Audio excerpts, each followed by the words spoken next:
Hi and welcome to our channel. Today we are going to make mug white pasta. The ingredients are half cup pasta, half cup water, 1/3 cup cheese, 3 tablespoon milk, black pepper, oregano, chili flakes and salt as per your taste, a mug and a spoon.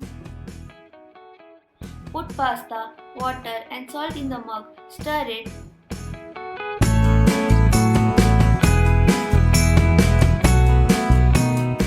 Microwave for 1 minute 30 seconds. Time can vary as per your microwave. Check your pasta is cooked properly. If not, then add more water and microwave it again.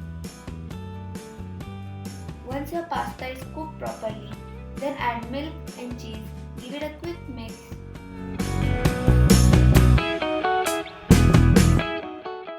Microwave again for 30 seconds.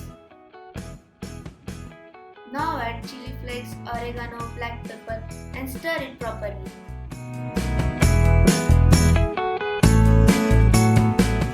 Garnish it with chili flakes, oregano, black pepper and our mug pasta is ready to eat. If you like this video, then please subscribe, like and share. Thanks for watching. Bon appetit!